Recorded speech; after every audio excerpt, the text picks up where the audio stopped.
Writing OCSF mappings can be such a pain. However, it doesn't have to be that way. Let me show you an example. Let's say that I have some maybe domain query logs here that I want to map to OCSF.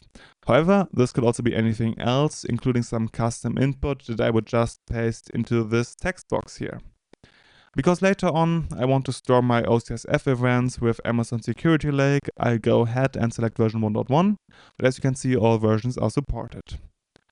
In the next step, the event that we just put into the text box will be analyzed in the background. And what's happening here is that we have an AI agent running, which not only receives the event that we put into the text box, but it also receives a full copy of the entire OCSF schema. So it knows what kind of classes there are, what kind of fields these classes have, and what kind of purpose they have. So for example, it gets a description for everything that OCSF provides. And with that, the AI tries to figure out what class should I use to map this event. Now, because we have some DNS activity in our input, well, yes, DNS activity is the most likely match. However, you can also see that the AI figured out that it could also be maybe detection finding or security finding. And that's because the input that we gave it has some suspicious activity in there. For our example here, we'll go ahead with DNS activity. And that's really all that there is to it, because now at this point it's hands off and I don't have to do anything. We can see that the AI is now generating a mapping in the background, and this will end up on the left, and on the right we'll then eventually see the output. And you can already see the first iteration here, but the AI is still running, and it'll tell us when it's done with the mapping. You can see that we're using Grok here to, well, first take a look at the input and extract the individual fields, such as the day and the month and so on.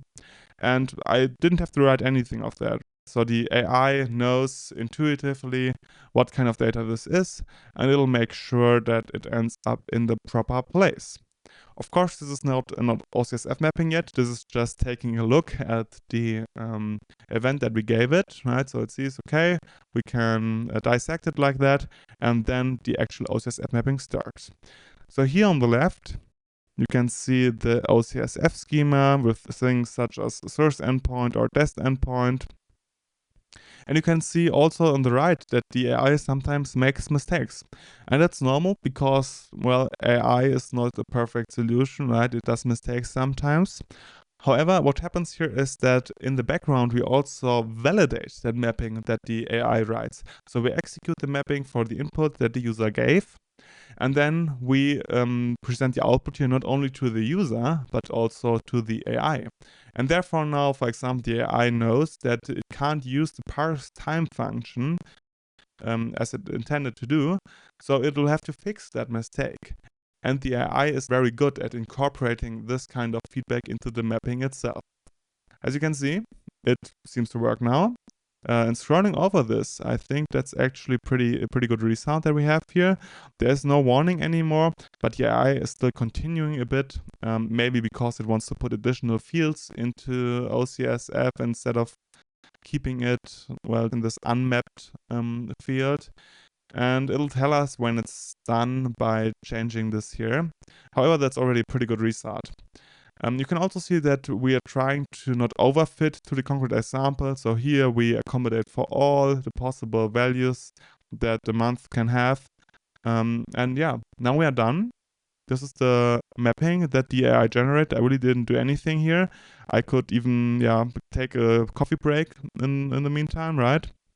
And one more thing maybe to say, the mapping is not only validated with regards to whether it's valid TQL, which is the language that we're using here at Tenzir to build our OCSF mappings, but it also validates the output against the OCSF schema. So we are making sure that the fields that the AI creates actually exist in the schema, that they have the correct type, and so on and so forth. And by doing that in an iterative fashion, the mappings that the AI generates actually quite high quality. So now I can just go ahead, copy this mapping and deploy it. For more information, go to tenzir.com.